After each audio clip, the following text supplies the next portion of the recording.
a sua gravação.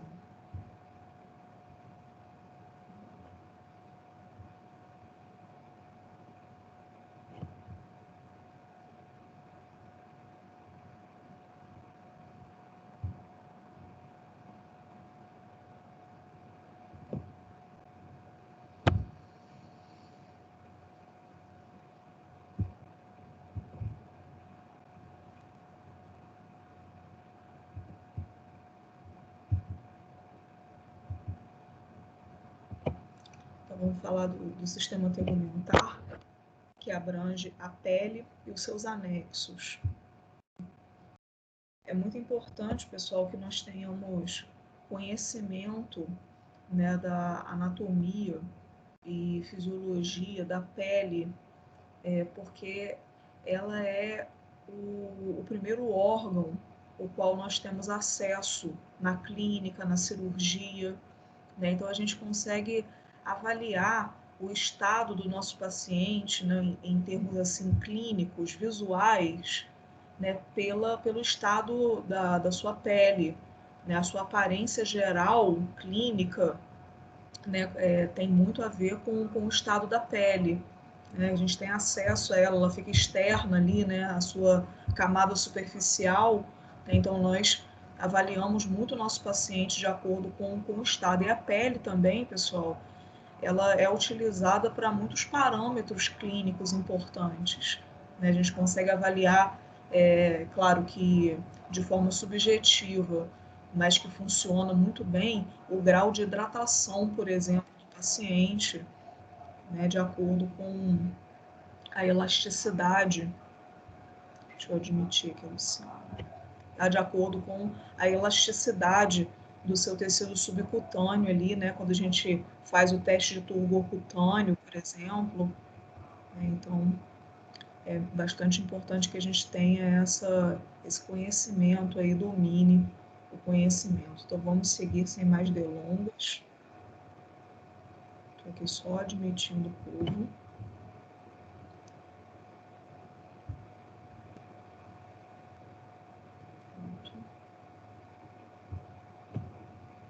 Então, vamos que vamos.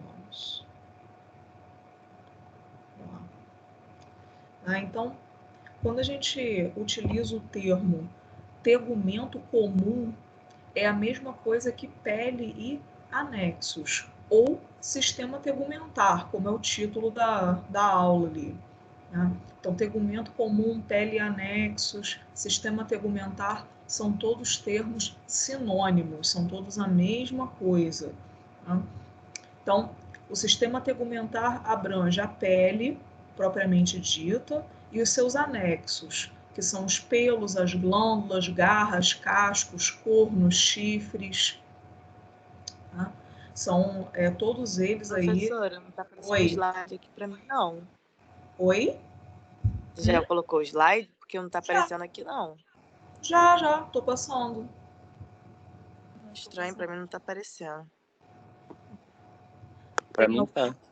Tem alguém aparecendo. Deve estar a mesma coisa que aconteceu comigo. Vocês estão, tipo, bloqueados para ver o que a professora está dividindo, igual na aula de NAMI.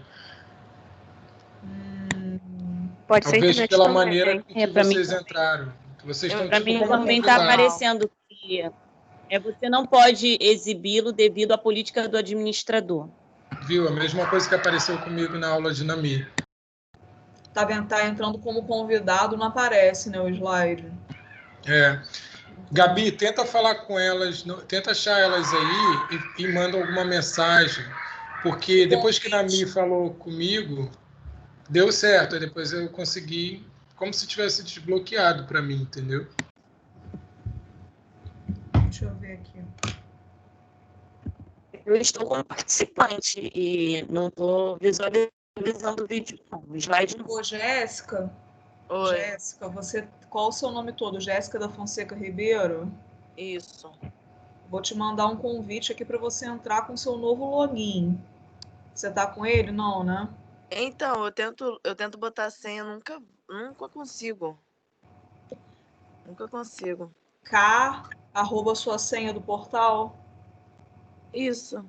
Não vai, não? A senha Como é que é? Eu tenho que botar só a senha do portal, não é?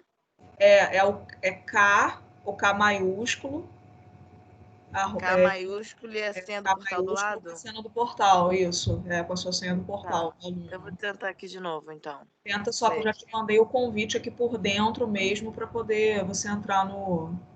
Tá bom. Alguém mais está com esse mesmo problema aí de não estar aparecendo o slide? Estranho. Eu, Gabi, eu saí aqui, entrei de novo, mas o meu não apareceu, não. Aí o Rômulo tá com o login. O meu também não está aparecendo. Que estranho isso, gente. Calma aí. Eu entrei pelo Eu vou próprio sair e entrar aplicativo. de novo. Será Eu que vou Não sair e adianta entrar não, de novo. Tati. tá? Não adianta não. Eu fiz isso 2 vezes. Ai, meu Deus. Peraí. Deixa eu tentar falar com a Tatiana, tipo, marcar ela aqui no chat, né? Peraí. Gabi, às vezes falar assim pelo. É como se abrisse uma porta para. Como se eles não fossem espião, assim, nada do tipo. De repente é o próprio Google que faz isso. Entendi. Deixa eu marcar o Rômulo também.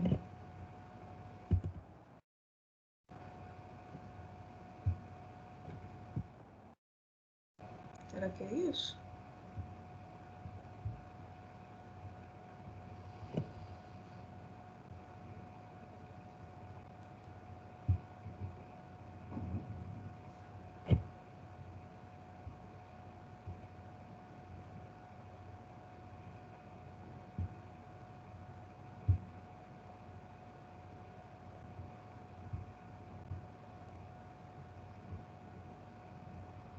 Tem alguma coisa nos 3 pontinhos dela.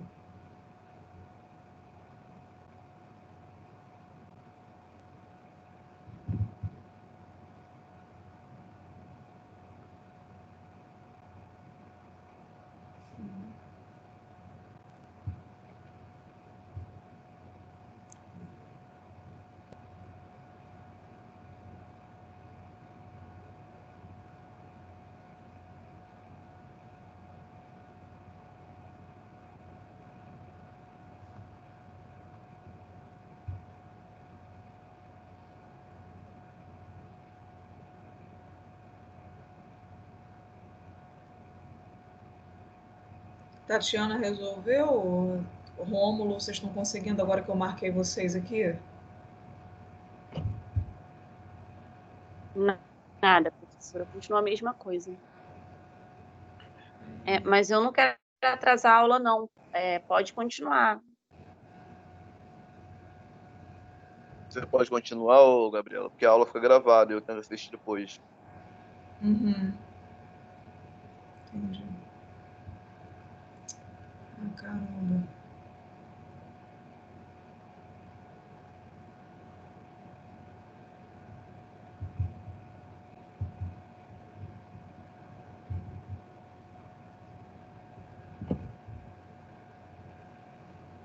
Então tá beleza. Então eu vou continuar aqui, tá, gente? Eu vou. Eu não sei o que seria isso. O administrador, no caso, não sou eu, né? É a faculdade, né? Pode continuar, Gabi. Eu vou sair aqui, eu vou tentar entrar de novo, mas qualquer coisa eu vou assistir a aula depois. Tá, Até mesmo pra não atrasar. tá bom. Puxa vida, que chato. Eu vou fazer a mesma coisa. Depois eu assisto o vídeo, porque posso até ficar ouvindo, mas eu não vou conseguir ver nada. Tati, depois tem uma esperança de voltar, igual aconteceu comigo, entendeu? Comigo demorou um Eu pouco, vou depois ficar do nada voltou. Eu vou ficar aqui. Se eu não conseguir, né, visualizar nada, depois eu assisto de novo o vídeo. Gabi, tenta, abrir o slide novamente. Às vezes aparece de novo para Agora todo apareceu para mundo. mim. E eu entrei pelo meu login normal, particular. Viu? É assim mesmo. Que doido. Deixa eu tentar descompartilhar aqui. Eita. Se não for com emoção, não tem graça, né, gente? Vamos lá.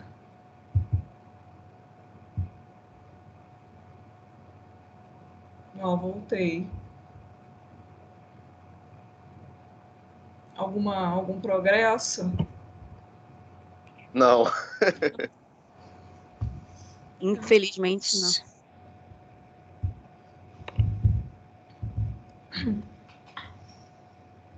Não, eu vou continuar devagarzinho aqui, povo.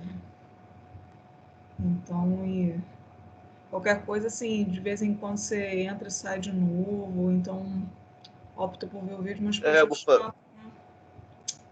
Eu vou fazer isso, eu vou sair do aplicativo, aí eu vou fazer o login de novo, vou entrar pra ver. Tá bom. Tá bom. Beleza, então. Eu também. Tá. Pode continuar. Tá bom. Então, vamos lá. Então, o tegumento comum abrange a pele e os seus anexos. A pele recobre totalmente o corpo, aliás, ela é o maior órgão do corpo, tá? Ela ali com seus anexos. Então, ela tem uma extensão aí realmente muito grande. E a parte superficial da pele, que nós chamamos de epiderme, tá? Vou colocar aqui, ó, epiderme.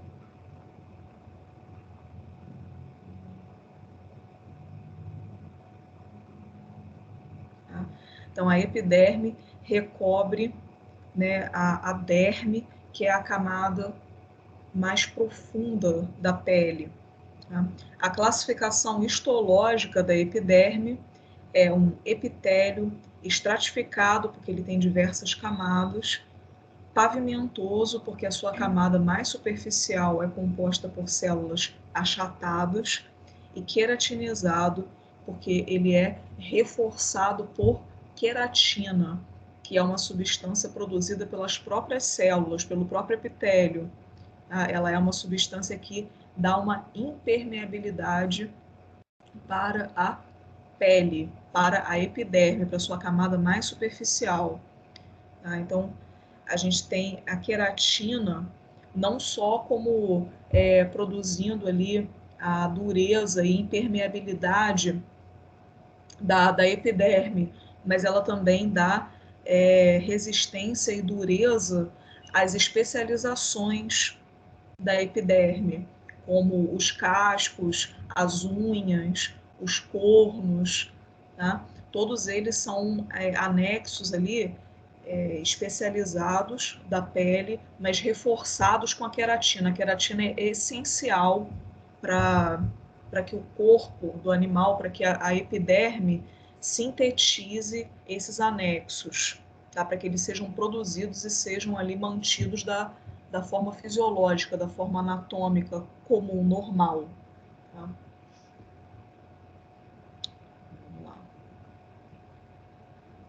Aí eu coloquei para gente aqui um esquema, tá? Onde nós temos um desenho e uma lâmina histológica com as legendas aqui, tá? Para já ficar fácil mesmo aí de vocês visualizarem para estudar. Então, olha só, pessoal. A epiderme é formada por essas 5 camadas. Tá? Essa daqui é a camada mais profunda, que é a camada basal. Então, vou colocar aqui mais profunda.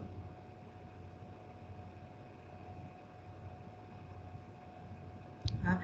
E a camada córnea é a mais superficial.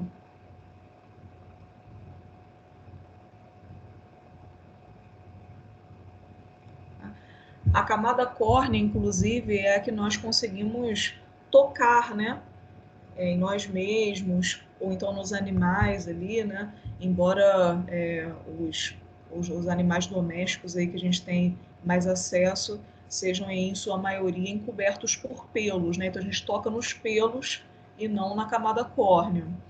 Mas na gente, né, que temos aí poucos pelos na epiderme, quando a gente toca na nossa pele, a gente está tocando a camada córnea, que é a mais superficial, tá bom? Então vamos lá. A camada basal, tá? Que é essa daqui, ó. Essa aqui, ó.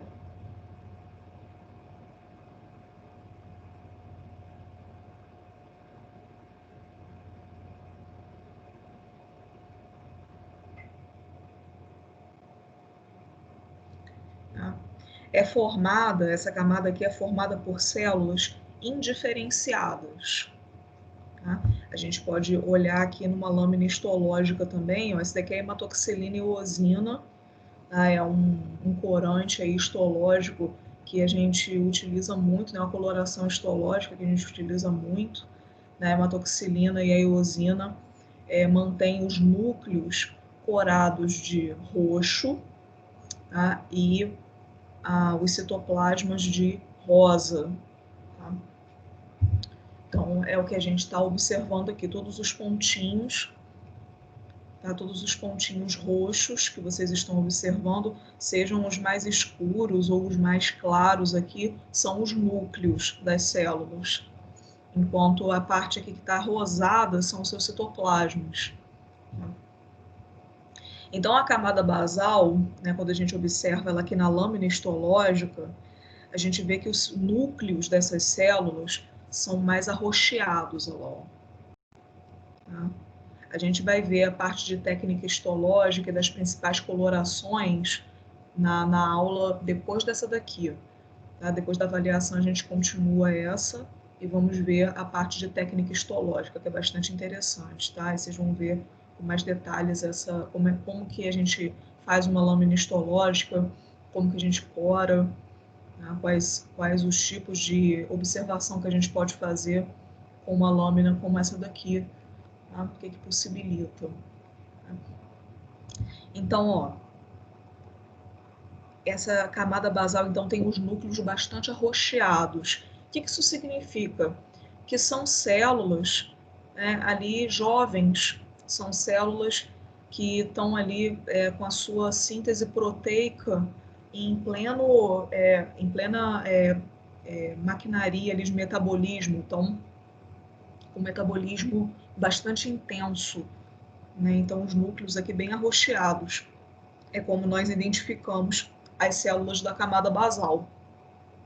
Então, como eu disse, elas são células indiferenciadas. Elas vão se diferenciando conforme elas avançam aqui pelas camadas. Tá?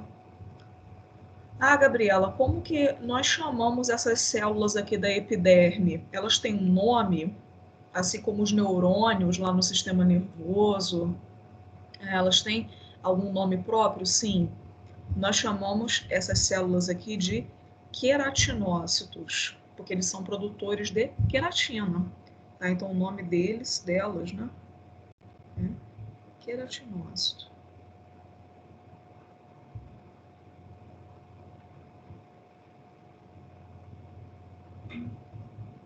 Queratinócito?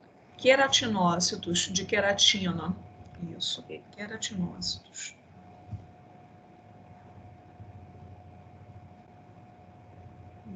Tinha alguém no lobby? Tinha.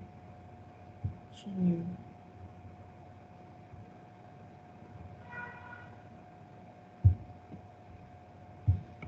Ó. Então, esses são os queratinócitos, independente da camada, tá, gente? Todas essas camadas aqui são formadas por queratinócitos. São as células da epiderme, independente aqui do seu estágio, tá, celular.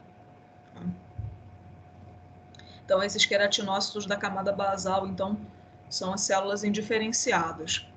Bom, isso daqui é um epitélio, gente, é um tecido epitelial.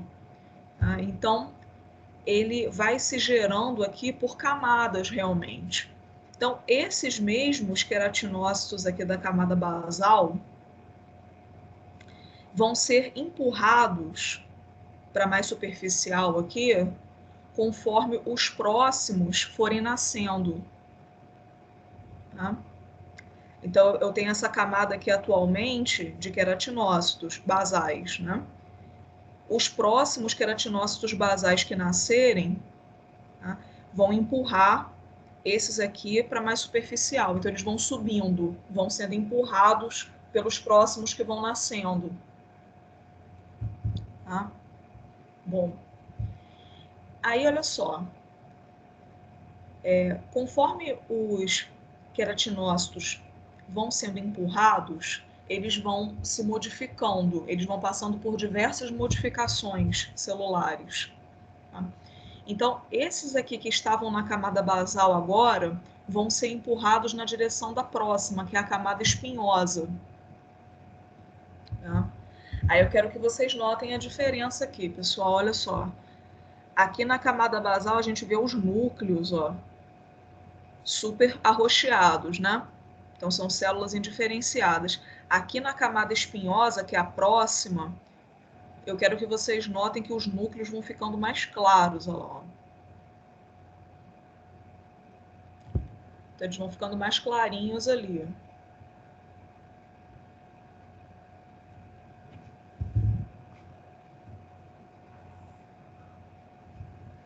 Olha lá. Vão subindo. Pessoal, o que está acontecendo aqui? Aqui na camada espinhosa, os queratinócitos vão sofrendo diferenciações e vão começando a secretar a queratina. Tá? Então, ali eles já começam a secretar queratina, que é essa substância aqui, né, que vai gerar depois, mais superficialmente, a impermeabilização da epiderme. Né? Só que eles começam produzindo aqui, tá? Bastante, tá? Já vão começando a secretar a queratina. Tá?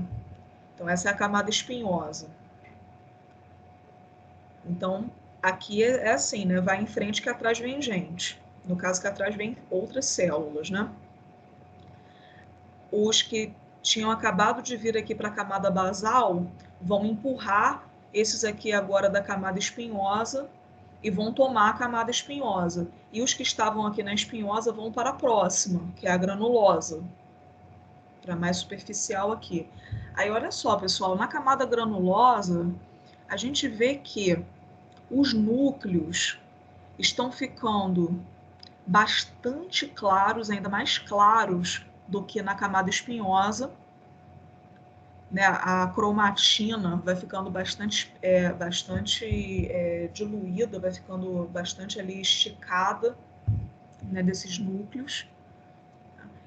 E a gente vai notar também que, olha só, deixa eu dar um zoom aqui.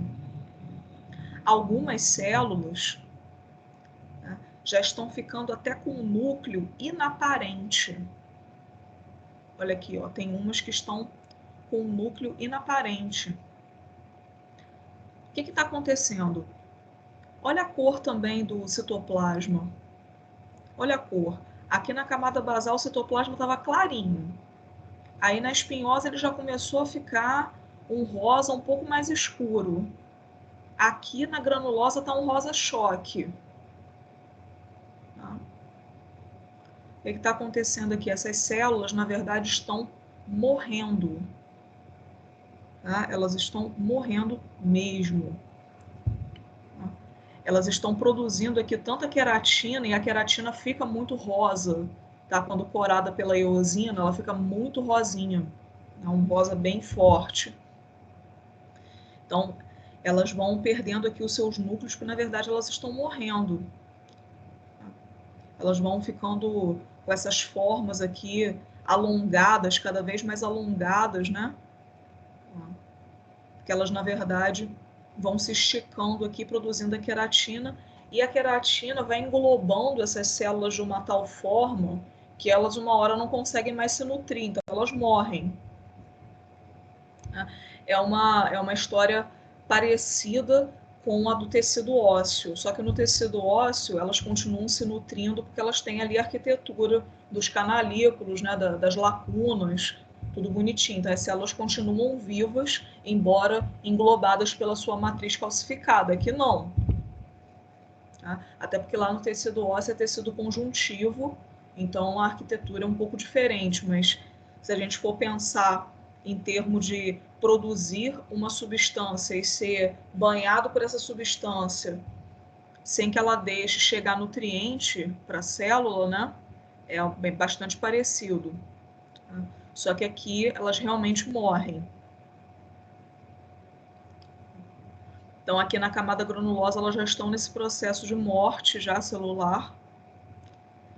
E na camada lúcida aqui, ó, que é essa onde eu estou passando a mãozinha, a gente vê as células assim pouquíssimo diferenciadas umas das outras, né? A gente vê aqui com uns núcleos fantasmagóricos, que a gente chama até na histologia, núcleo fantasma ou célula fantasma. Aqui, ó, que são células sem núcleo. Então já são mortas. Se ela não tem núcleo, ela está morta. Como que elas estão aqui englobadas pela queratina. Tá? E a mais superficial, que é a córnea, que é a camada córnea, a gente já nem vê células direito, né? Não tem nem núcleo, nada aqui, ó.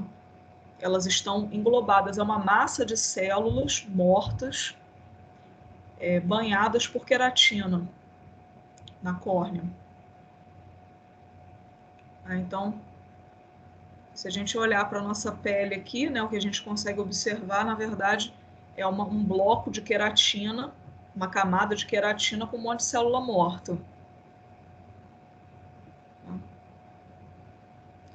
Quando você faz esfoliação de pele, você está removendo a camada córnea. Ela vai ser substituída depois pelas próximas células para renovar, né? Tem muita gente aí que faz isso, né, como um tratamento, né, para a pele aí, para que ela se renove e fique com uma aparência melhor, né, mais saudável.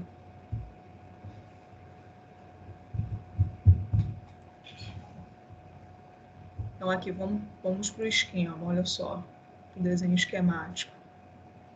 Então aqui ó, a camada basal, nós percebemos no esquema aqui que são células mais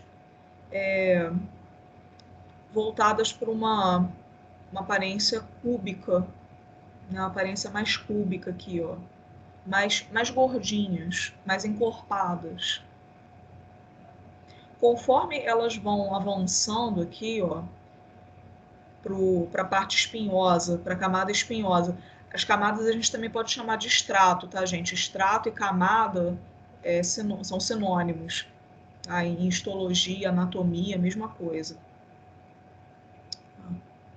É que nem lá na cápsula articular, a camada fibrosa e a camada sinovial, ou estrato fibroso e estrato sinovial. Ou membrana sinovial, que também é outro sinônimo, né? É a mesma coisa. Então aqui, ó, no extrato espinhoso, elas já começam a ficar mais aqui para uns paralelepípedos. Tá? Já começam a ficar um pouco mais achatadas. Na camada granulosa, elas já estão tomando aqui uma forma mais achatada e começando a perder os seus núcleos. Na parte lúcida, na camada lúcida, elas já estão aqui achatadas, porém ainda com alguma aparência aqui, ó, como se fosse um esqueleto, né, de célula, né, com alguma aparência aqui ainda de citoplasma, de núcleo.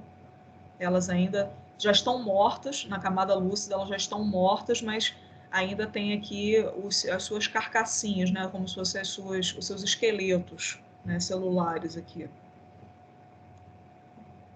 Elas ainda têm aparência, a gente ainda consegue, numa lâmina histológica, localizar aqui essas células, né, esses queratinócitos. E aqui na parte córnea, na camada córnea, nada feito, é uma massa de células mesmo envolvidas por queratina. Então essa que é a evolução aqui dos queratinócitos. Gabi, você falou que essa camada aqui do extrato córneo, né, é uma camada de células mortas com queratina. Mas eu quero que vocês prestem atenção na forma que essas células aqui estão. tá? Essa forma achatada. Vocês veem como que elas já foram, né? Lá na camada basal, elas já foram cubos. Quando chegam aqui na parte córnea, elas estão achatadas e sem núcleo, né? Sem núcleo nenhum. Então, olha só. Por isso que nós classificamos esse epitélio aqui como epitélio pavimentoso. Tá? Quando as células têm essa forma achatada, nós dizemos que elas têm forma pavimentosa. Tá? Como se fosse de calçada mesmo, achatada. Tá? Pavimentoso. E é um epitélio estratificado porque ele tem estratos, ele tem camadas. Né? Então, epitélio estratificado pavimentoso. Ah, Gabi, mas aqui na camada basal elas não são pavimentosas, elas são cúbicas. Mas a gente sempre classifica o epitélio pela camada mais superficial dele. Então a gente classifica como pavimentoso porque a camada mais superficial é pavimentosa. Tá? E ele é queratinizado porque essas células aqui, né, tem aí os seus anexos, né, o seu grande anexo, que é a queratina.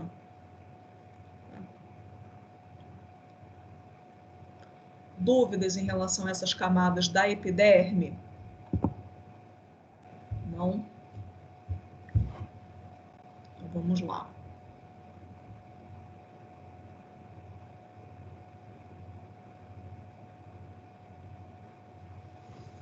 Vou apresentar para vocês aqui algumas outras células que também fazem parte da epiderme, porém não são queratinócitos. Tá? Não são queratinócitos. Vamos lá.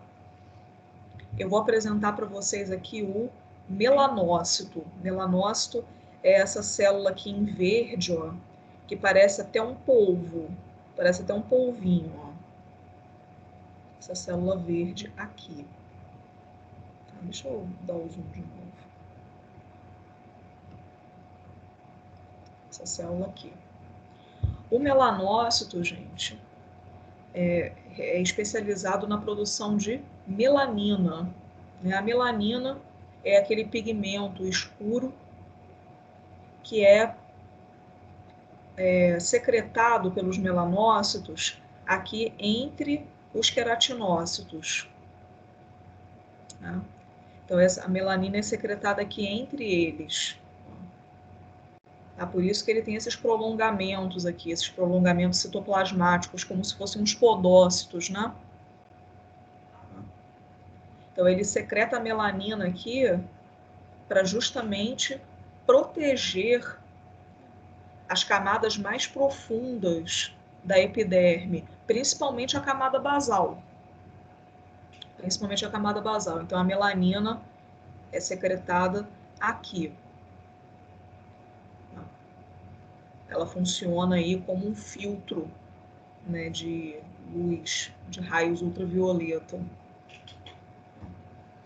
Aí vocês percebam que ele está justamente aqui na camada mais profunda, né, associada à camada basal, para poder protegê-la. Porque pensa comigo, gente, se os raios ultravioleta, né, conseguirem penetrar aqui, né, por todas as camadas e atingir a camada basal, modificando-a, tá?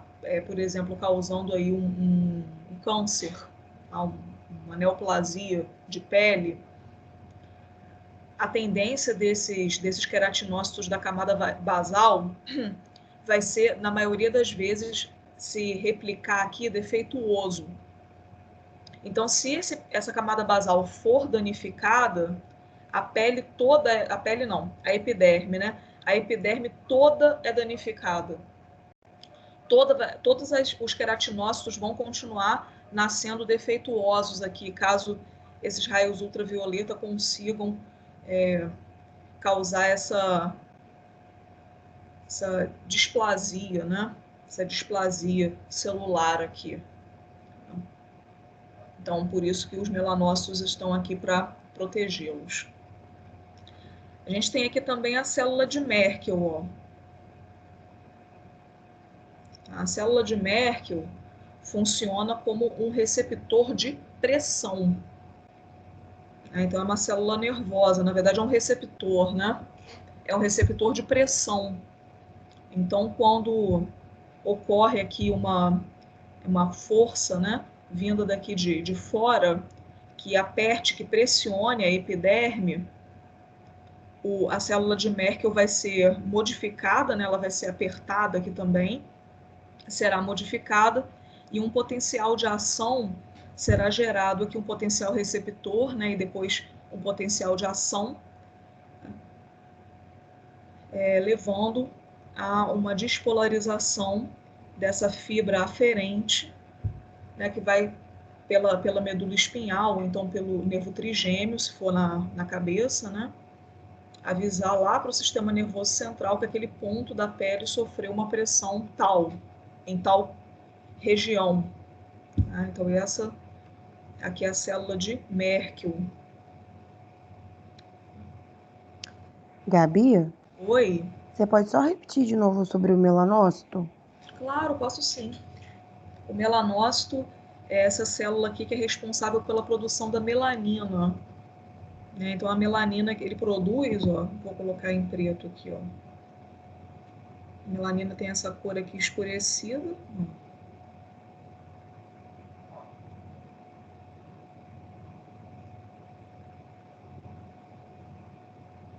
Então, ele produz a melanina, mantém a melanina por aqui, ó, entre as células. Principalmente da camada basal. Aqui, ó, vocês veem que tem outro melanócito aqui, ó. Eles ficam aqui em intervalos fixos, profundos à camada basal, sempre com esses prolongamentos celulares aqui, para secretar a sua melanina e proteger essas células basais, esses queratinócitos. A melanina funciona como uma barreira, né? Uma barreira de luz ultravioleta.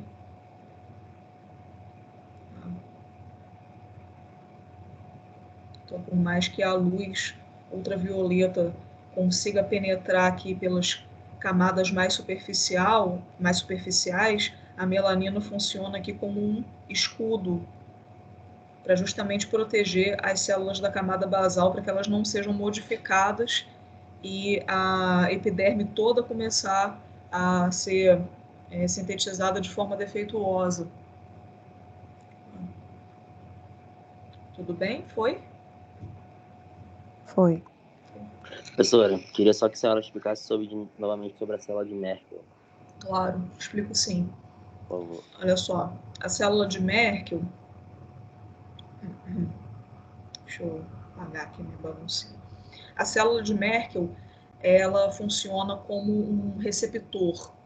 É um receptor de pressão. É um baroreceptor. Um baroreceptor aqui de pele. Então, olha só.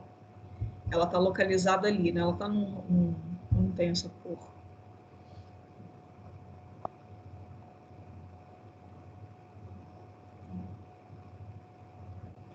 Vou colocá-la aqui, ó.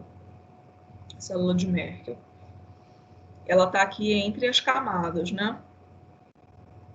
Ali entre a camada espinhosa e a camada basal.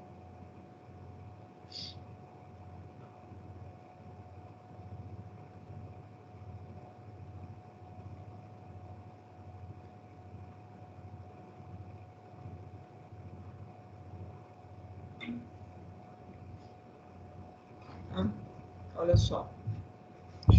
Se essa camada espinhosa aqui sofre alguma deformação, né? Imagina que um dedo, tá? Um dedo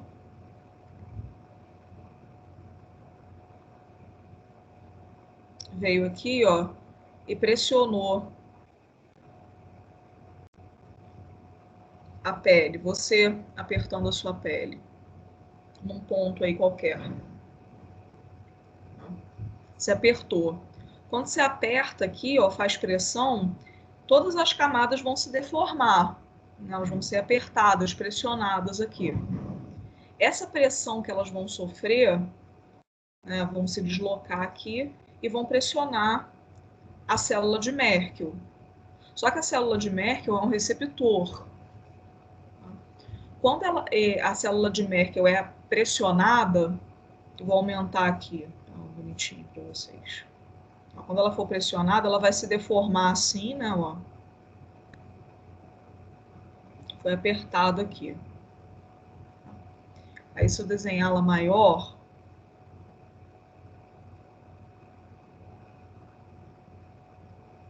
como ela é um receptor, ela é especializada, né? A sua camada, a sua membrana plasmática possui diversos canais aqui, ó.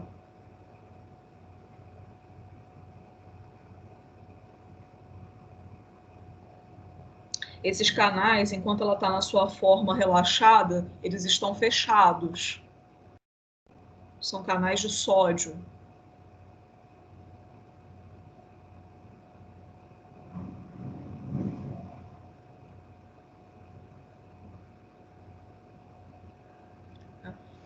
Quando ela é deformada, esses canais de sódio abrem. E o sódio, claro, entra, né? O sódio entra.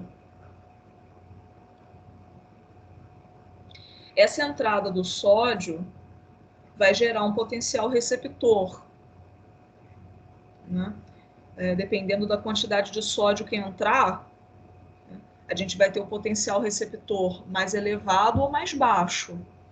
Vamos dizer assim, que a pressão aqui foi muito leve, foi só uma pressão muito levinha, pontual, que você exerceu na sua pele ali, rapidinho, e soltou o dedo. Tá? Então, assim, vai entrar pouco sódio, né? Porque ela vai se deformar pouco e bem rápido. Então, ela vai entrar nessa forma deformada aqui e rapidamente ela vai voltar para sua forma normal. Então, a quantidade de sódio que vai entrar é bem pouquinho. Tá? Mas só essa pouca quantidade de sódio já é suficiente para gerar esse potencial, e essa célula de Merkel aqui, ela está acoplada a uma fibra nervosa. Tá, então aqui, eu acabei desenhando ele muito embaixo, ficou meio apertado, mas vai. Aqui nela, ó, não vai dar para desenhar ali, que o menuzinho não vai deixar. Vou desenhar ela em outro lugar. Botar ela só aqui, só a forminha dela só. Então ela é acoplada a uma fibra nervosa aqui, ó.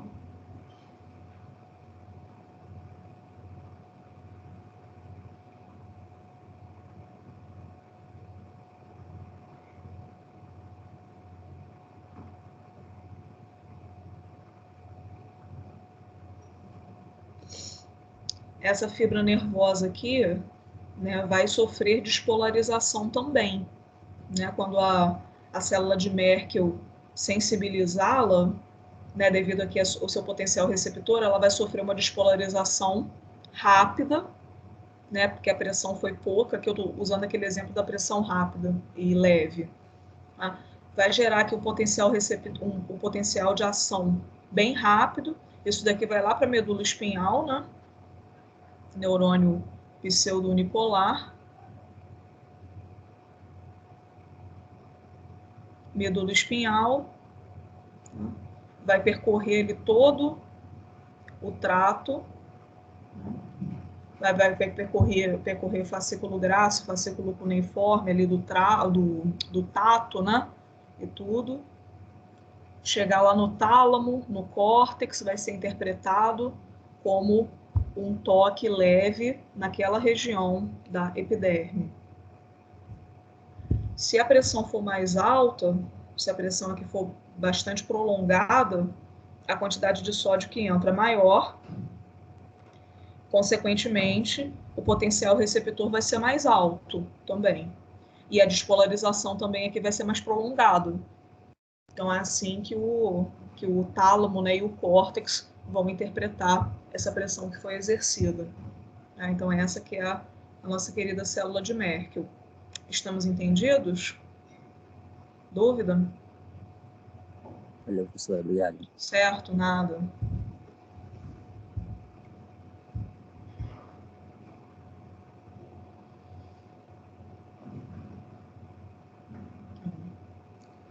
Não vou apagar, não. Vou deixar aí, que vai que vocês querem tirar print alguma coisa. Aí vou falar para vocês agora sobre as células de Langerhans. As células de Langerhans, então, são células de defesa.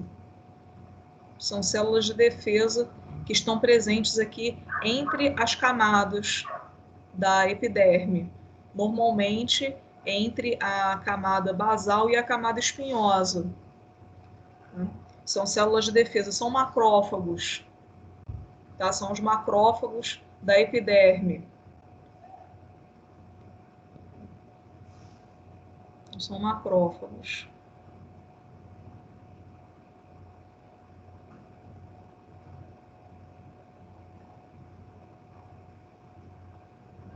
Bom, então, aqui para fazer a patrulha, né? São células móveis, então elas ficam aqui se movimentando entre os queratinócitos, né? Patrulhando aqui, ver se há algum antígeno, né? Alguma lesão, para que eles possam ali, né, ativar alguma cascata inflamatória, fazer fagocitose de algum antígeno, ativar sistema complemento, enfim. Povo, dúvida? Entenderam as Gabi, células? Fala. A Langerhans fica entre a camada basal e a espinhosa? Isso, ela fica por aqui. Porque na camada basal, entre a camada basal e a espinhosa, ela pode se movimentar. Porque a queratina aqui ainda está começando a ser produzida, está fluida ainda. Então ela consegue passar aqui entre as células. Aqui na parte granulosa e nas outras, ela não consegue chegar. Então ela consegue se movimentar ainda aqui nessas alturas. Por isso que ela só fica por aqui.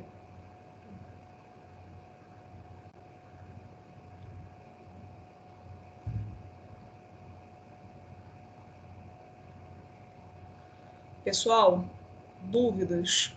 Alguma? Tudo certo?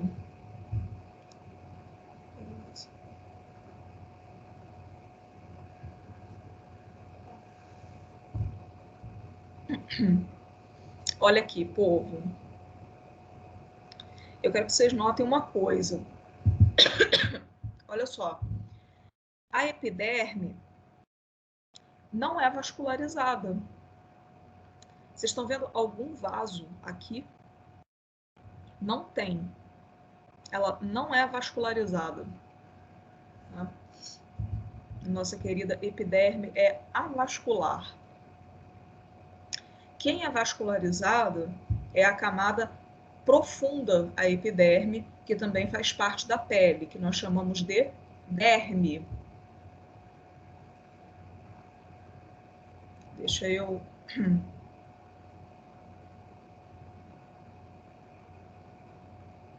fazer uma chave aqui, bonitinha, e botar, ó, epiderme.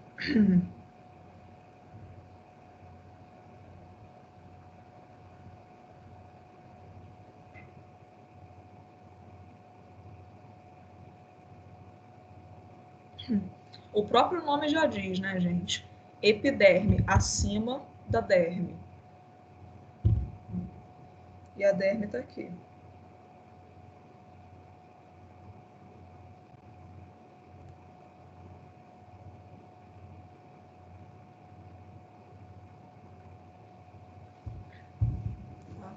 A derme, sim, a derme é muito vascularizada.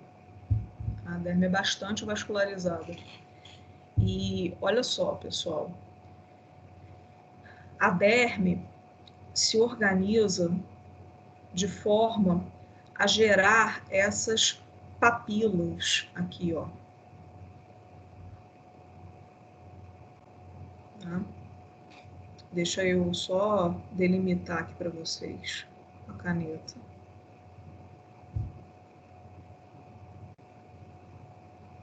Então, nessa região aqui da camada basal da epiderme, nós temos essas papilas dérmicas aqui, ó.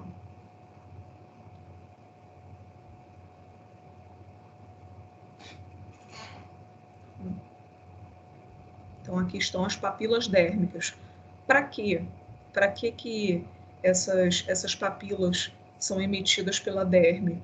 Para facilitar a troca de nutrientes aqui, ó, dos vasos da derme com a camada basal. É muito mais fácil, né, a gente ter essas evaginações da derme e invaginações da epiderme, né, trocando aqui os nutrientes entre si.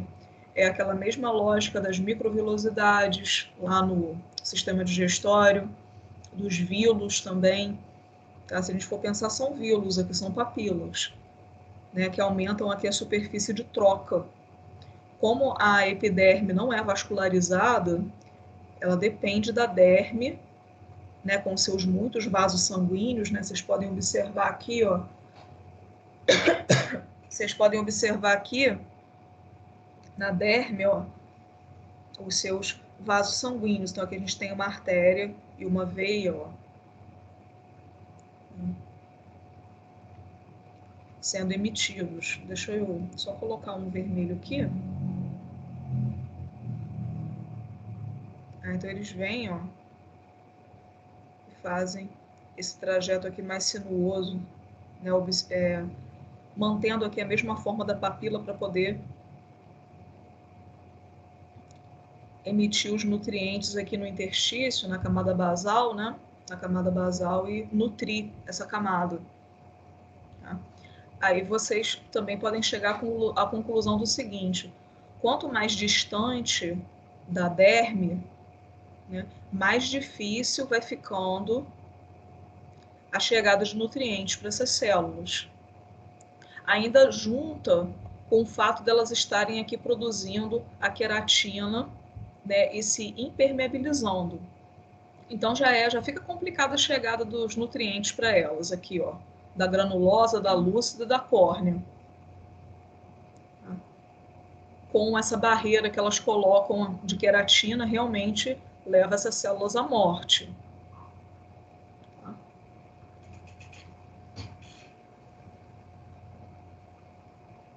Tudo bem? Uma outra observação a respeito da epiderme. A camada lúcida, que é essa daqui, ó,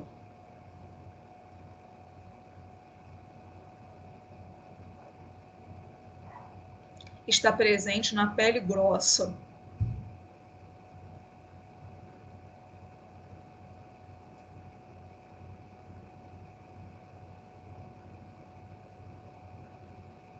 Tá? Onde que nós temos, nós, né, e os animais aí, os animais domésticos, né, tem pele grossa nas palmas das mãos, nas plantas dos pés, é igual a gente aqui, ó. Então são pontos aí de pele grossa. Então a camada lúcida aparece nesses tipos de epiderme aí, de pele grossa. Na pele fina, nós não temos a camada lúcida, então só há 4 camadas. Na pele grossa, a gente tem as 5 aqui. Tá? Então, na pele fina, os queratinócitos vão da camada granulosa já direto para a camada córnea. Tá? Na grossa, tem a lúcida e a córnea.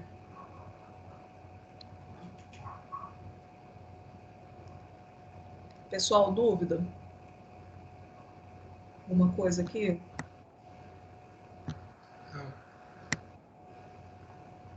Não, né? Tá bom.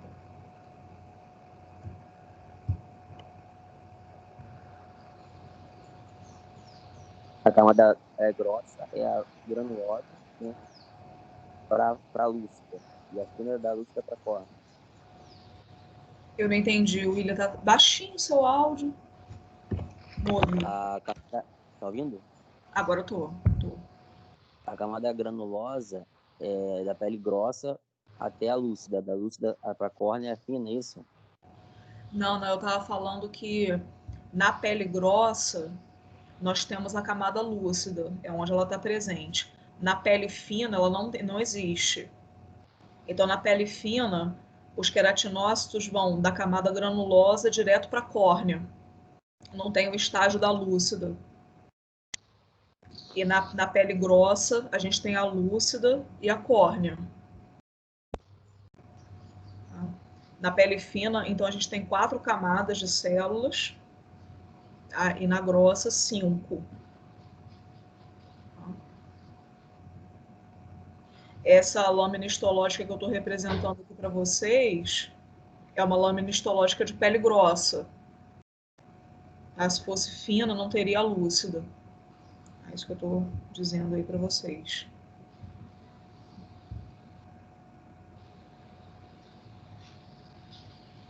Leonardo, você está tentando falar alguma coisa? Não.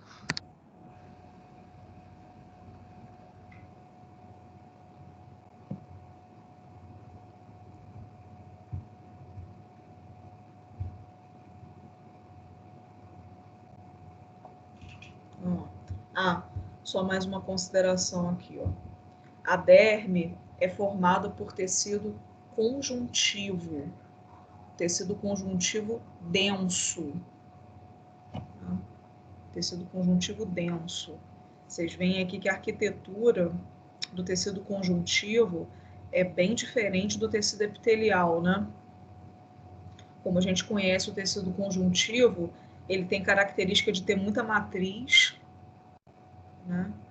E poucas células, né?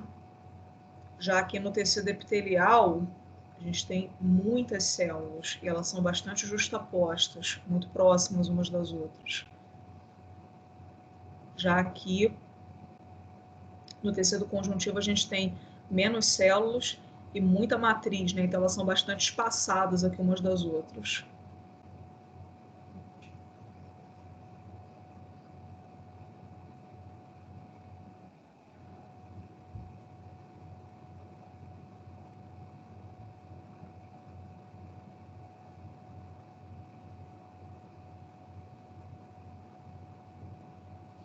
Eu vi aqui, Tamires, às vezes o AVA ainda não atualizou.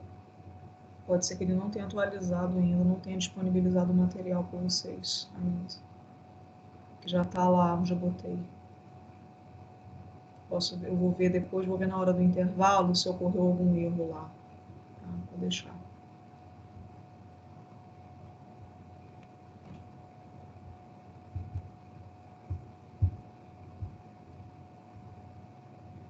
Bom, olha só.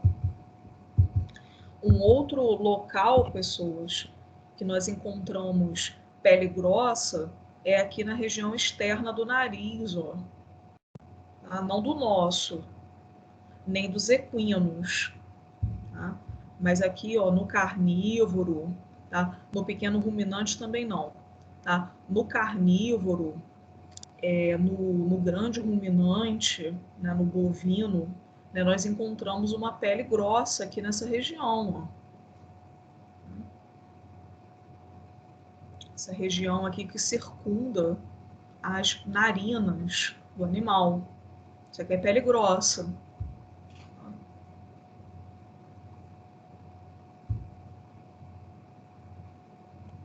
Vamos lá. Como eu já tinha dito, a epiderme não possui vascularização. Já a derme é muito vascularizada e inervada. Né? Vocês podem estar pensando, você está dizendo que a epiderme não é vascularizada, mas quando eu me corto, eu sangro. Né? O animal também, se apresentar algum corte ali a nível de pele, se for um corte um pouquinho mais profundo, vai sangrar. Né? Porque esse corte aí passou por todas as camadas da epiderme e atingiu a derme, por isso que sangra e por isso que dói também. Porque a derme é muito inervada, então dói. Os receptores, os nociceptores, né, os receptores de dor, estão lá na derme. Quando você se corta com papel, às vezes, né, aquele papel novinho, né, que você acabou de tirar da resma ali, né, com aquele papel super afiado, você às vezes se corta com ele. tem vezes que não sangra, né? Que você vê até sair uma camadinha translúcida do seu dedo, né? Aqui perto das unhas costuma ocorrer isso também, né? A gente tem ali aquelas que a gente chama de pelinha, né? Aquela pelinha que sai, aquela pelinha entre aspas, é só epiderme. Vocês veem que ela não tem vascularização, ela é só uma camada ali queratinizada de células. Aí quando você corta, então a sua pele não sangra, sai aí uma lasquinha, uma escama dessa de epiderme, você já sabe o que é. Quando sangra é porque atingiu a derme.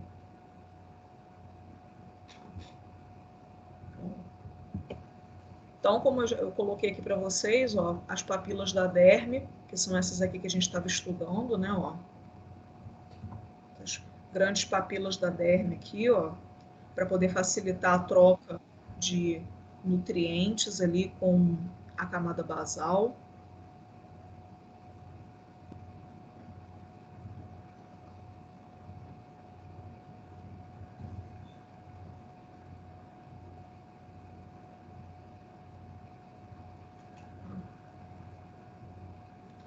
E existem, pessoal, as grandes cristas dérmicas. Isso daqui na pele grossa, tá? Na pele muito grossa, principalmente, tá?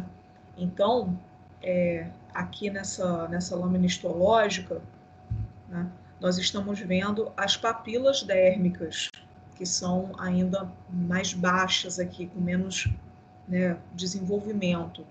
Tem alguns pontos de pele grossa em que a papila é uma crista enorme, assim, ó.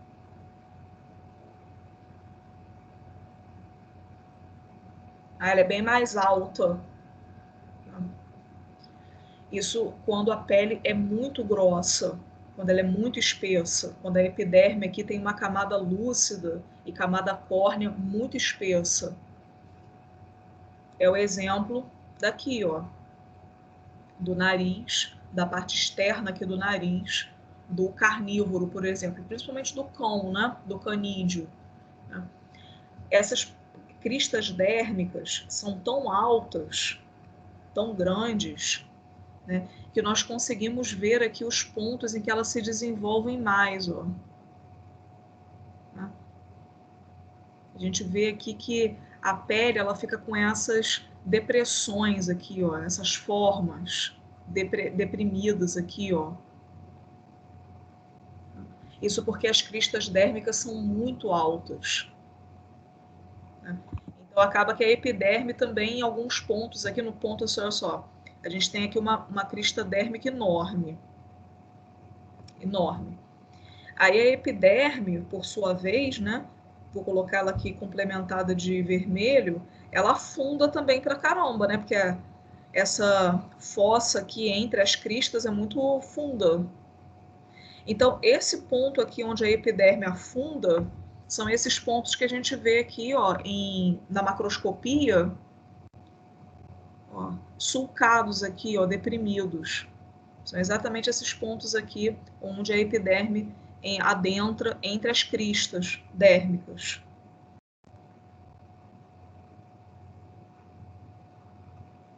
Tá?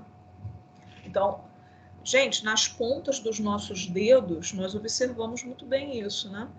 Que são as impressões digitais. Isso que é impressão digital.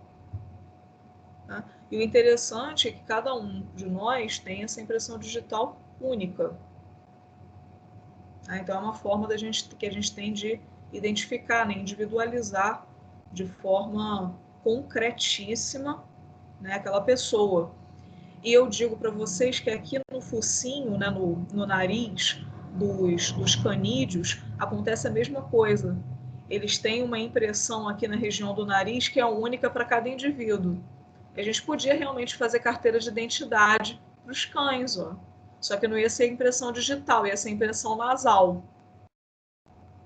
Imaginem só a fofura quando a gente fosse fazer a identidade, ter que pegar o focinho deles e apertar assim contra o leitor, né, digital, para poder fazer a impressão. Então, cada um deles tem uma impressão diferente. Nos bovinos também, tá? Nos bovinos também tem a impressão aí do nariz unificada, única para cada indivíduo. Dúvida?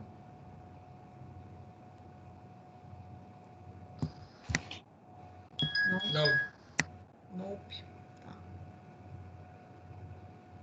Bom, já deixei aqui para vocês da identificação aí das regiões aí de pele grossa que tem essas cristas dérmicas. Vamos lá. Povo, vamos falar agora da parte profunda a derme. Essa daqui fica profunda, fica abaixo da derme. Então, hipoderme. Nós temos a epiderme. Ó, deixa eu colocar um resuminho aqui, ó. Resuminho bom para estudar, ó. Epiderme.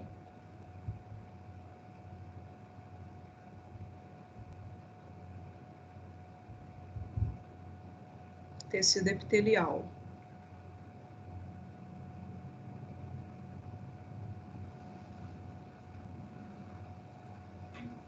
Né? Derme.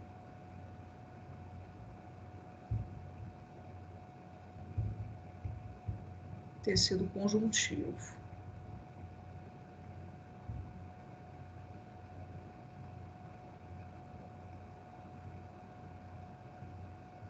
E a hipoderme,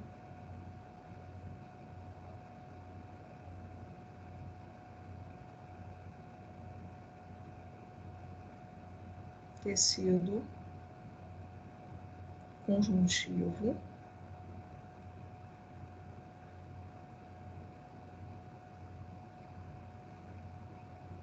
mais adiposo.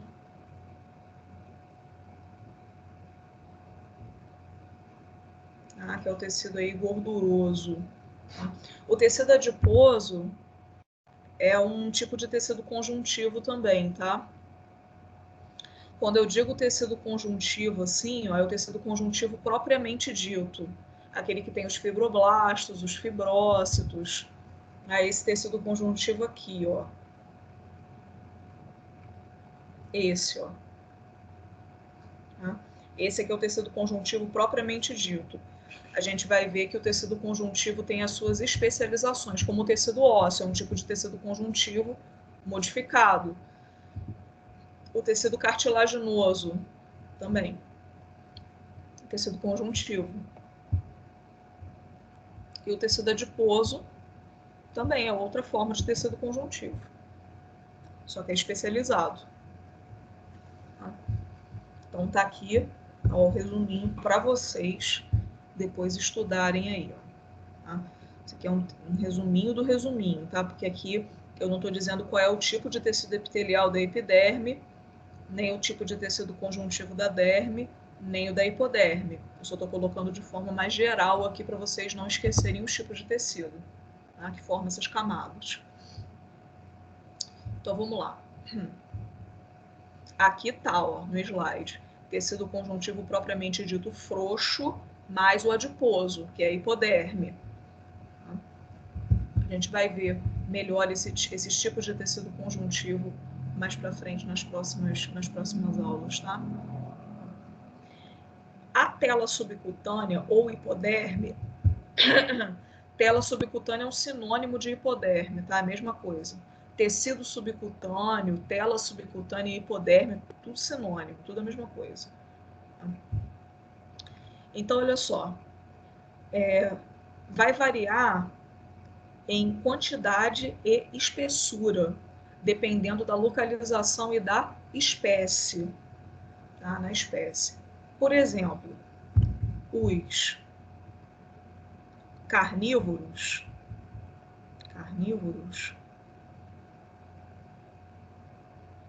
né, os cães e os gatos, possuem a tela subcutânea muito maleável na região do dorso, tá? Na região do dorso. Na região do ventre também, mas no dorso, então, ela é muito maleável. Tá? Então, bastante na região do dorso.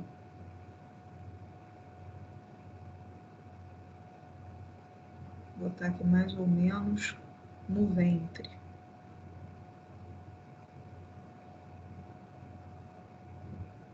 Tá? Então, ela é bastante... Ah, mas você está dizendo que, então, na face, nos membros, na cauda dele não tem tela subcutânea? Tem. Só que ela não é tão maleável, né? Ela não está ali presente em tanta quantidade quanto nessas regiões que eu citei aqui, principalmente no dorso, né? O gato, então, gato você pega aqui, ó, a pele dele no dorso e estica, tem muita tecido subcutâneo ali, né? Ela é muito maleável. Tá? Quanto mais maleável aqui o ponto da pele, gente, mais hipoderme. Tá? Mais tecido conjuntivo tem ali na hipoderme, então ela fica mais maleável mesmo. É o tecido conjuntivo que dá essa maleabilidade, essa deformidade para a pele, principalmente para a hipoderme, né? Então, os carnívoros nessa região aqui tem muito. No caso aqui, na foto, é um cão com score corporal normal, né? Com score corporal 3. Tá? Ele está aqui no peso ideal. Então, a sua tela subcutânea aqui, a sua hipoderme, estão na quantidade aí normal para a espécie. E se for um cão obeso, for bem gordinho aqui, obeso, né? Aí a hipoderme dele vai ter muita gordura, vai ter muito tecido adiposo. Essa grande quantidade de tecido adiposo que ocorre no animal obeso leva à diminuição da maleabilidade, da deformidade da hipoderme. Então, se esse cachorro aqui fosse obeso, ou se fosse um gato também, né, bem gordinho aqui, obeso, a gente já teria mais dificuldade para poder fazer essa prega de pele aqui, tá? Porque a hipoderme fica menos maleável. A gordura, ela tira essa deformidade. Certo? E nos herbívoros?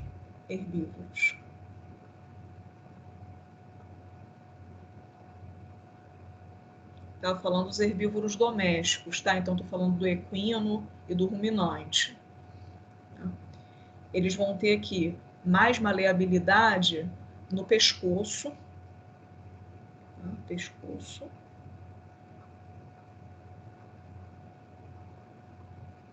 Na região ali que a gente chama de tábua do pescoço, nessa região mais dorso-lateral do pescoço, né, na tábua. Também ali na região peitoral também. Gabi, posso fazer uma pergunta? Claro.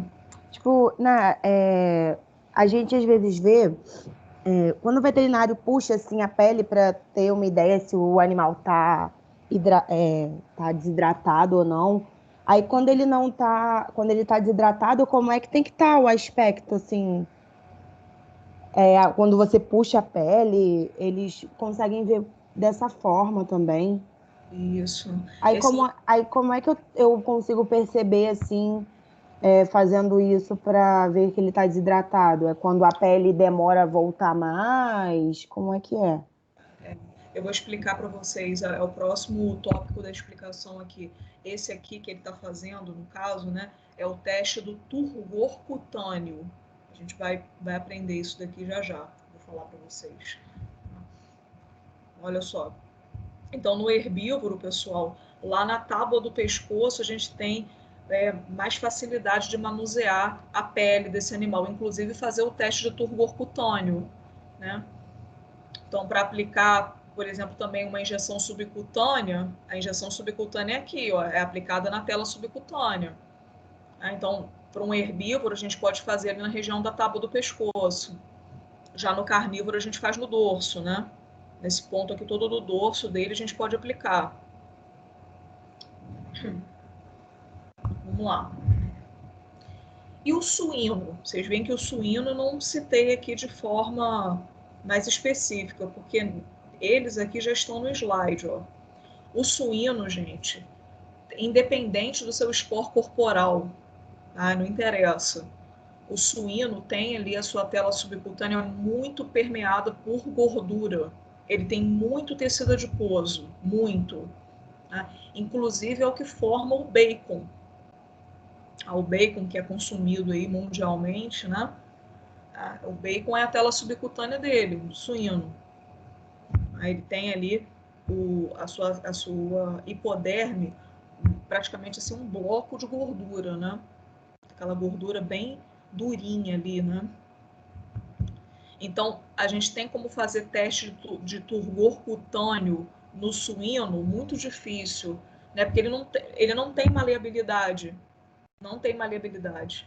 Tá? Talvez se ele tiver muito magro, muito magro, dê para você fazer alguma coisa ali, mas não é fidedigno. Tá? Então, no suíno não dá.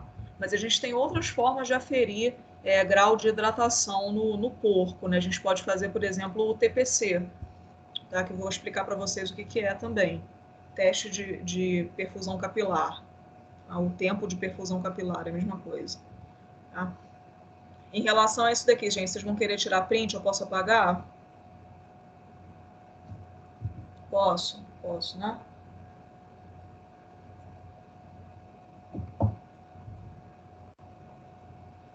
Apaguei. Então, vamos lá. Como eu estava dizendo para vocês, povo, o teste do turgor cutâneo, tá, é muito importante para... Ela perguntou aí também, né? A Mariana perguntou. Né? O teste do turgor cutâneo é muito utilizado aí na prática clínica, né? Tanto de pequenos quanto de grandes animais. Tá? Como eu tinha dito, no carnívoro, a gente faz aqui na região do dorso, né? E no grande animal, no ruminante e no equino, a gente faz na tábua do pescoço, né? Na lateral aqui do pescoço dele, que ele tem ali uma hipoderme mais maleável, então dá para fazer o teste. Tá? Bom, então olha só, por que a gente pode aferir o grau de hidratação do nosso paciente pela maleabilidade da hipoderme? Vamos lá. Como está escrito ali, ó, como eu estou dizendo, a hipoderme é formada por tecido conjuntivo propriamente dito frouxo. Então é aquele tipo de tecido conjuntivo clássico que eu falo com vocês, acho que desde o primeiro dia de aula, né? Desde a primeira vez que a gente se encontrou aí, eu falo desse tipo de tecido conjuntivo para vocês.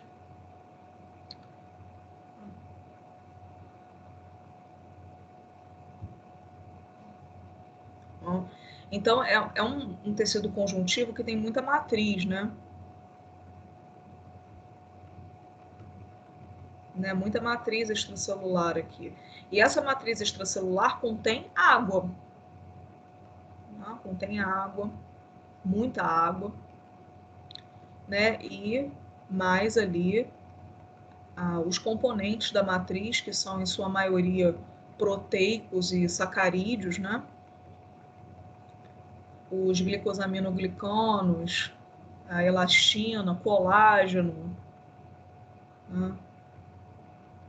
Então, isso tudo está presente aqui entre essas células.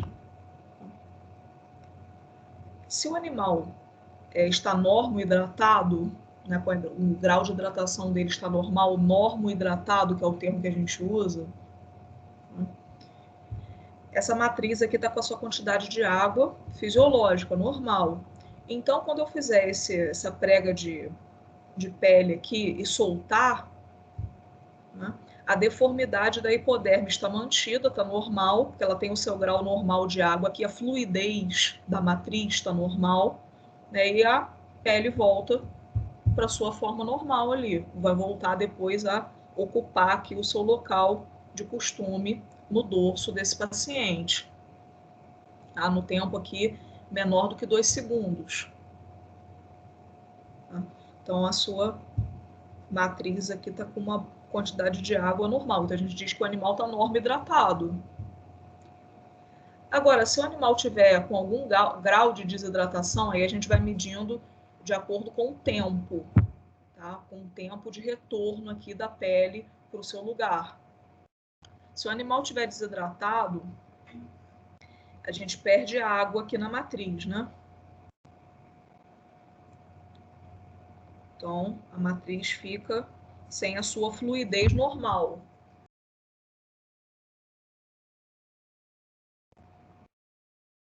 Tá?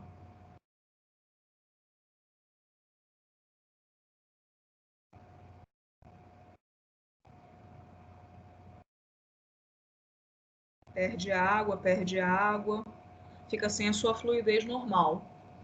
Então, quando a gente faz a prega de pele aqui, a hipoderme demora para voltar para o seu local de costume ali. A fluidez da matriz fica prejudicada.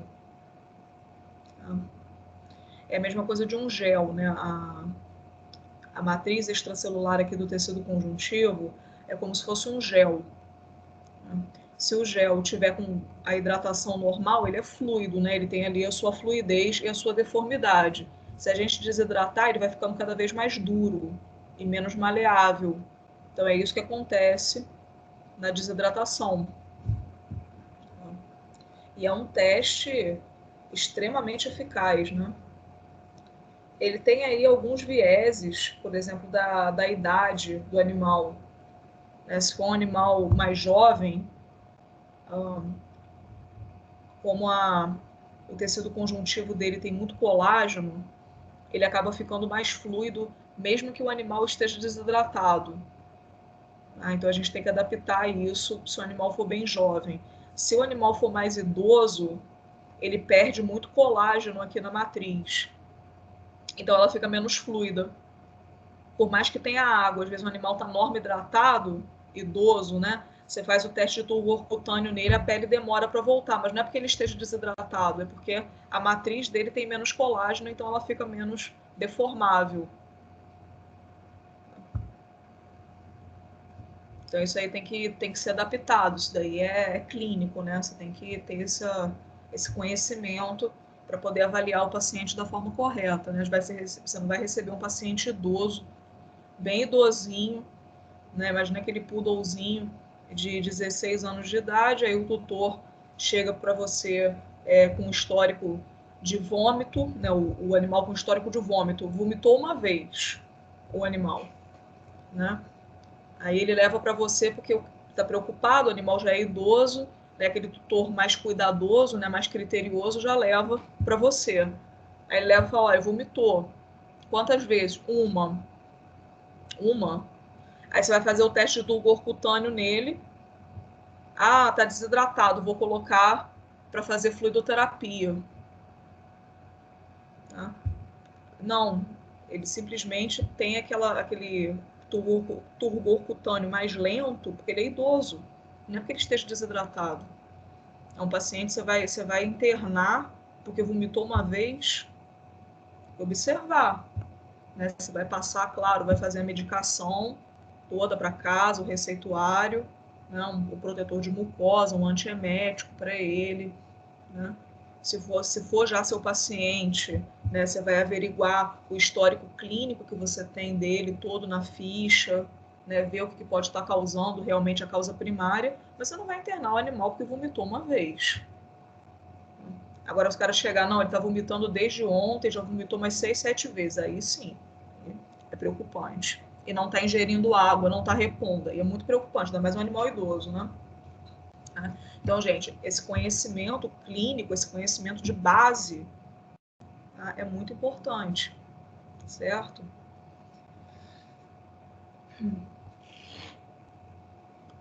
Dúvida?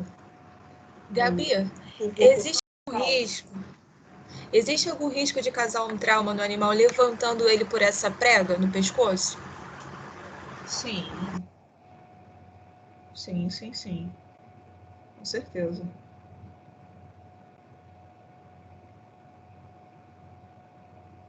Tá? Elevando o animal do chão, realmente, você pode até produzir ali um descolamento, né?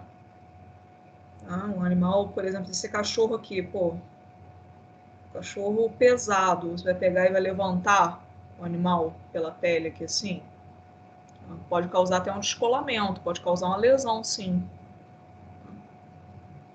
Quando é um animal pequeno, quando é um animal pequeno, um animal leve, levinho e pequeno, não tem problema não. Agora um animal grande, tem que ter parcimônia, né, para agir dessa forma, né? Quando acontece esse caso de descolamento, gera um tipo de enfisema subcutâneo? Pode gerar, pode. Enfisema subcutâneo não. Porque o enfisema subcutâneo é somente se tiver entrado ar, né?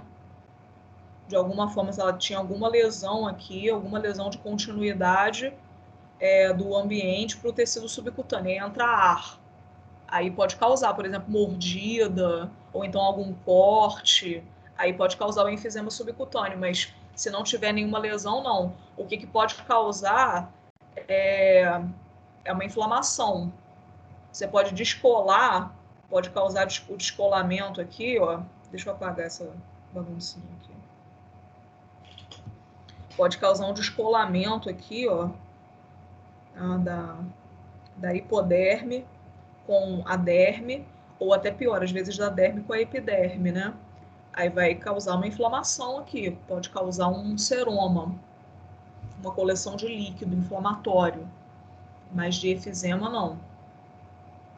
A efizema é só realmente se tiver alguma lesão aqui em que entre ar nessa região.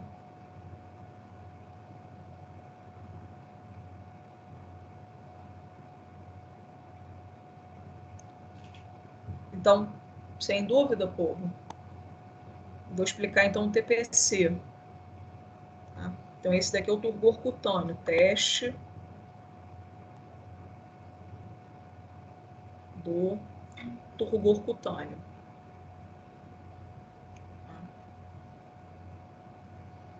Bom, vamos para o Então, TPC. a gente caracteriza pelo tempo de retorno da pele. Exato, isso. Aí tem uma classificação, vocês vão ver isso em clínica. Na clínica lá, vocês vão ver que tem os tempos, né, que você mede no relógio, né? A gente, é sempre bom ter, tá, gente? A gente usa muito celular hoje em dia, mas quando você está fazendo clínica, é sempre bom você ter um relógio de pulso, de preferência digital. Né? Porque esse tipo de teste você já faz olhando o seu relógio. Eu sempre gostei de ter, na época que eu fazia, eu já olhava para o relógio ali, já fazia o teste de turgor cutâneo, perfusão capilar, né? E quando demora mais tempo, você quer averiguar, né, o tempo ali em segundos diferente. 2 segundos você mede rapidamente, você conta 1 segundo, 2 segundos, mediu, na sua própria cabeça mesmo. Mas quando demora mais um pouco, aí é bom aferir, tá? Com o relógio. Celular, às vezes você está de luva, né, vem aquele paciente muito sujo, às vezes com bicheira, alguma lesão de pele, né, mais uma vez aqui a pele servindo para a gente averiguar o grau de sanidade, né, corporal do paciente. Né? Então, se ele tiver com lesão de pele, tiver com sarna, aí você está usando luva, você não vai pegar o celular, né? Porque daqui a pouco quem está com sarna é você. Né? Então tem que tomar cuidado com isso daí. Manusear celular enquanto você está numa consulta é bem anti-higiênico, até pode levar, né, o tutor ter uma má impressão de você. Tá? Então tenha o relógio de pulso. Tá? Bom, então vocês vão ver que tem um tempo em segundos. A gente mede ali, menos de 2 segundos está norma hidratado. Né, quando vai passando 3 segundos, 4 segundos, 5, né, aí vai ter o grau de desidratação mais grave de todos, que é quando a pele não retorna. Ela fica, a prega de pele fica. É um animal gravemente desidratado. Mas além do teste de turgor cutâneo, vocês podem fazer também o TPC. O TPC que eu vou explicar agora também é um excelente teste para averiguar hidratação. Muito bom. No porco, por exemplo, é o que dá para fazer, porque turgor cutâneo nele não rola. Vamos lá, TPC.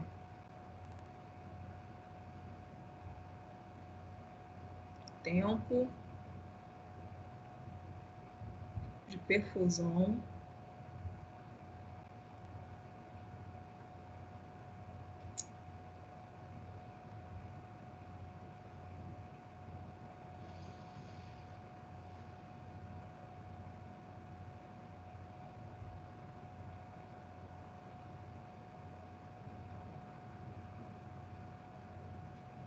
ou teste de perfusão capilar, é a mesma coisa. O TPC, gente, é aquele famoso teste da perfusão de mucosa. Tá? Por exemplo, num cão, né, ou num gato, dá para fazer isso bem, com bastante facilidade. A gente ergue o lábio do animal, né, a bochecha dele aqui, né, ó, e aperta, pressiona ali com o dedo a gengiva dele, a mucosa da cavidade oral. Tá?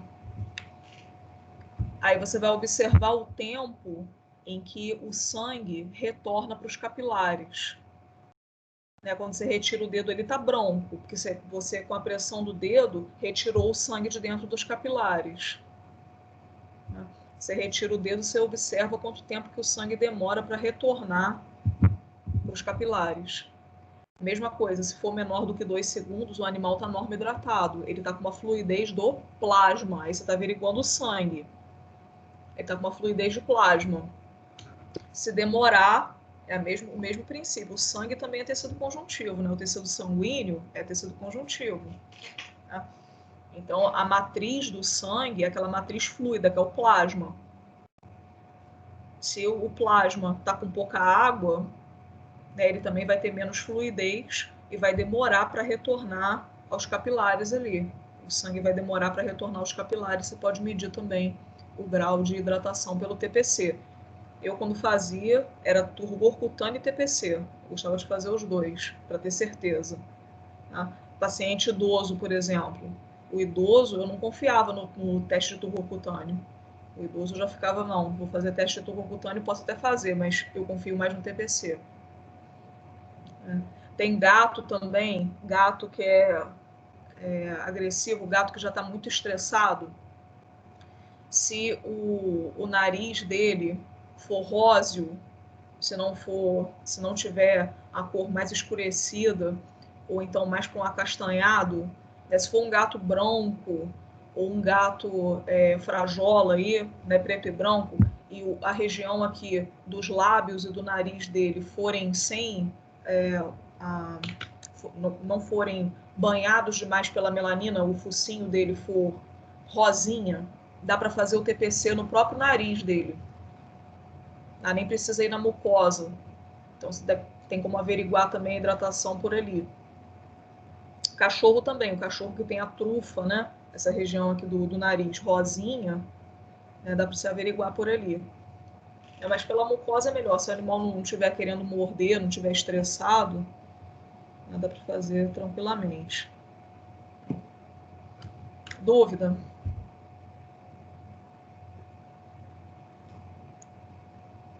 Não. Não? Beleza.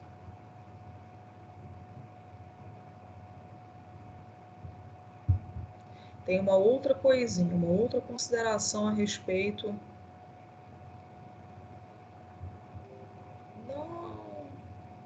Não era isso que eu queria, não.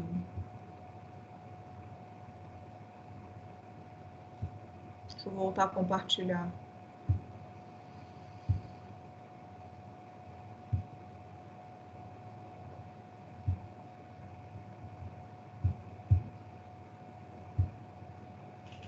Olha só. Então, a avaliação da desidratação a gente já debateu bem. E também isso daqui, pessoal, espaço morto pós-cirúrgico. Vamos lá. Vamos pensar aí, quem, não sei se já estão fazendo estágio ou já passaram, já vivenciaram uma situação dessa com os seus animais aí em casa. Já vivenciaram uma situação em que teve que ser feita uma mastectomia, que é a retirada da cadeia mamária de uma cadela ou de uma gata. Deixa eu só adiantar aqui o slide. Deixa eu ver para cá. Deixa eu ver se eu acho que eu tenho uma figura aqui. Disso.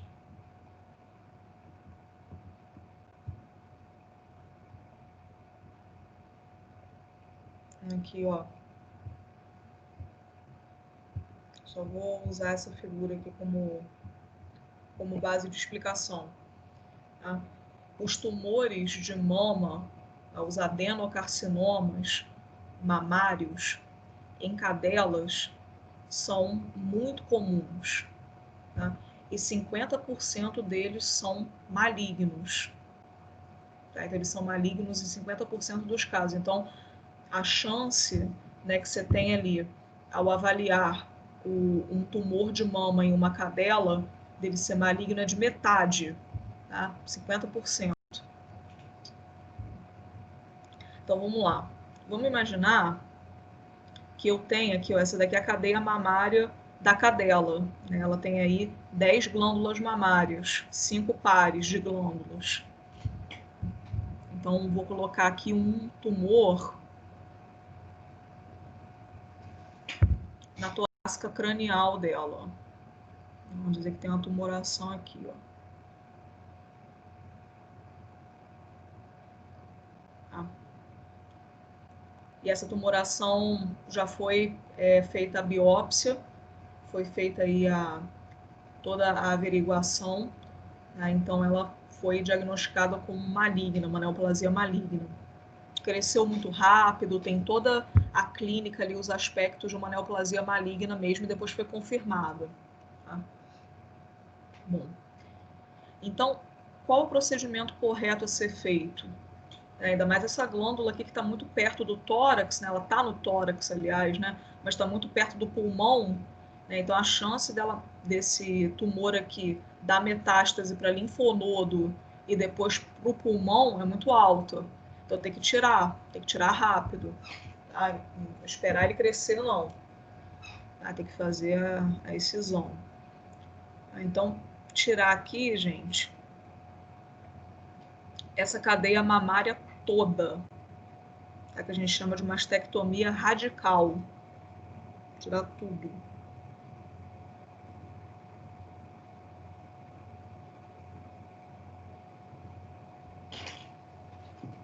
Tá? Tirar a cadeia mamária, então, dela todinha aqui, ó, desse lado. Então, tirou.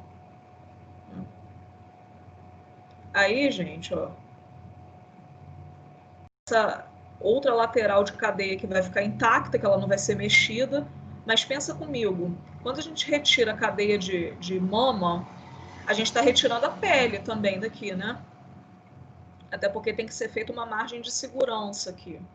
Né? Então, nunca pode ser rente à glândula, não. Tem que abranger aqui essa parte da pele mais lateral e medial às glândulas. Tá? Para poder ter uma margem de segurança. Então, você retira aqui assim, ó. Aí, povo, retirou.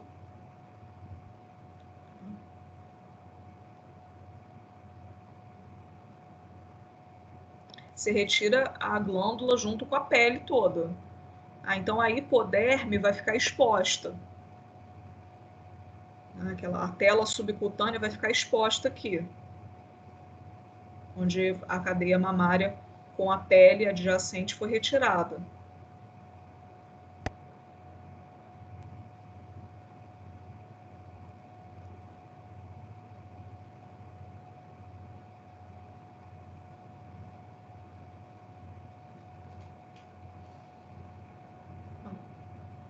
Aí, bom, o que você vai ter que fazer aqui? Né? Vai ter que fechar essa borda de pele aqui com essa.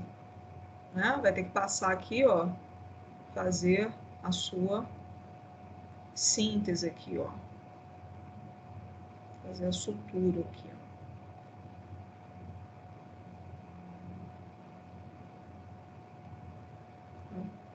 Ou então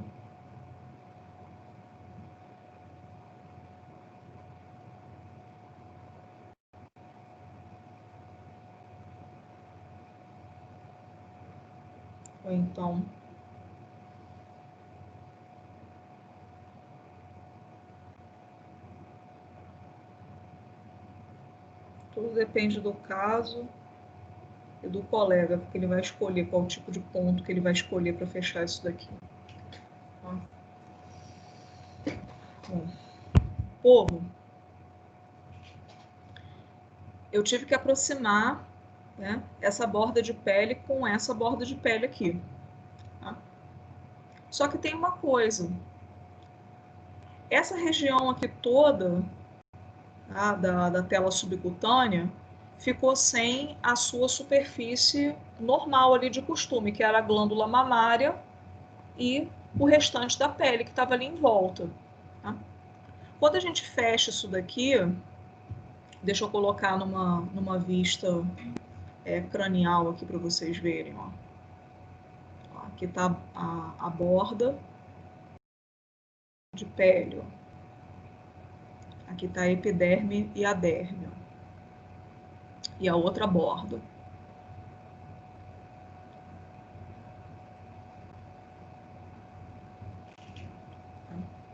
E aqui a tela subcutânea.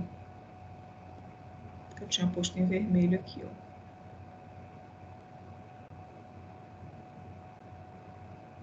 Tá parecendo até um roxinho, mas não é não, hein, gente?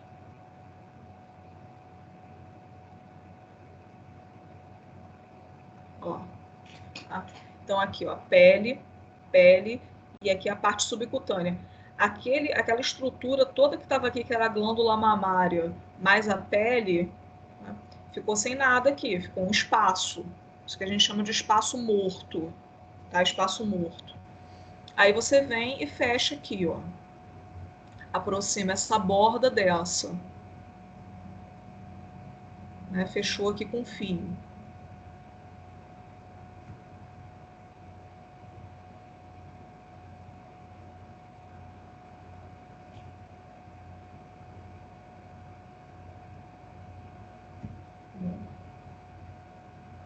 Essa região aqui vai ficar o quê? Com um espaço. Tem um espaço aqui, ó. Um espaço vazio. Pessoal, isso daqui, para o organismo, é afuncional. Isso daqui não pode acontecer, ficar um espaço vazio, frouxo, aqui sem nada, né, no organismo do animal, aqui na região da pele. Em qualquer região ele não aceita que seja assim. Isso daqui tem que ser preenchido.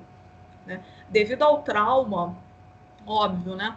Ao trauma que tudo que ocorreu, ao manuseio, né? Ao sangramento, as lesões também nervosas que ocorrem aqui, vai haver uma inflamação, né? Uma inflamação aqui normal. Então a gente vai ter líquido inflamatório, aqui uma coleção de líquido inflamatório, com muito tecido conjuntivo, né? Que vai ocupar essa região aqui. Esse líquido inflamatório com tecido conjuntivo aqui, ó, a gente chama de seroma. Então esse aqui é o... vou botar com azul mesmo, é o seroma.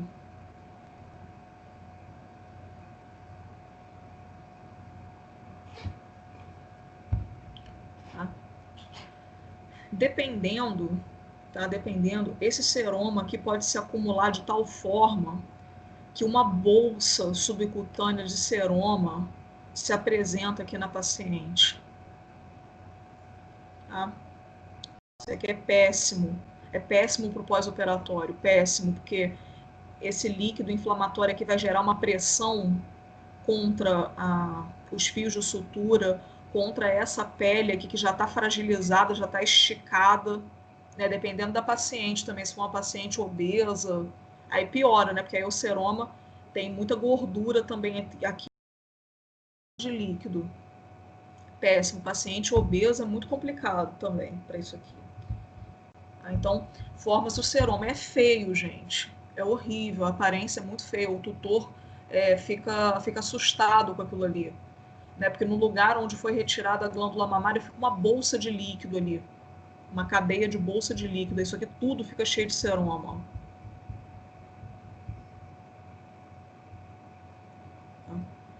Aí o líquido começa a vazar aqui, ó, entre os pontos.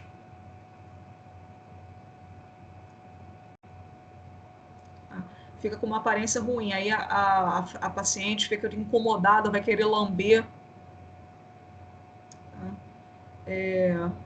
Fica úmido aqui em volta, tá? Fica propícia a irritar a pele, que já está fragilizada. Atrai mosca para dar bicho aqui. Né, se for um paciente que não está passando por um pós-operatório bem feito, tá? Então isso aqui é péssimo. Tem como evitar o seroma? Tem como evitar. Como que a gente faz?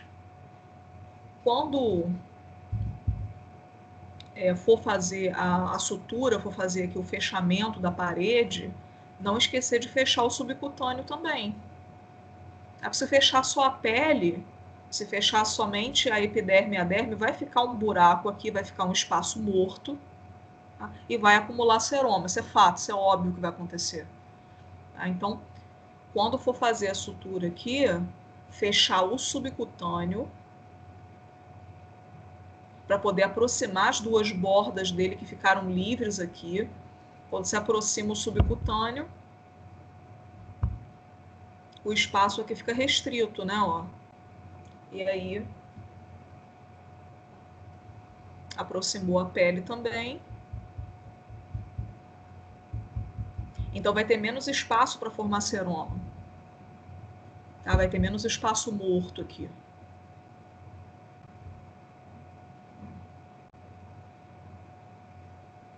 Fechou a pele também.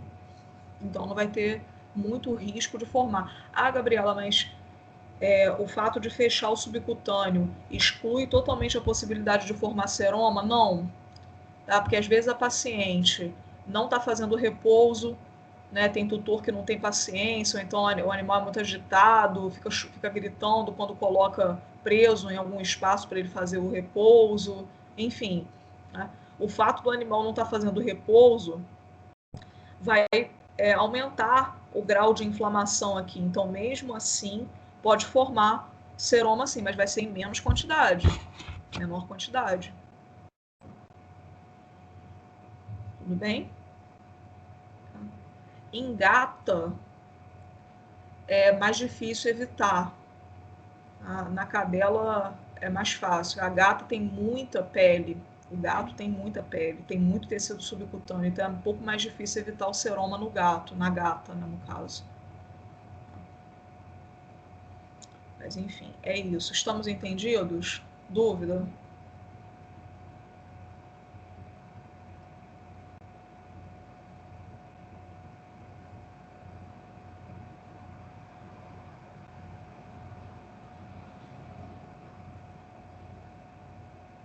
Não, né? Beleza. Que horas?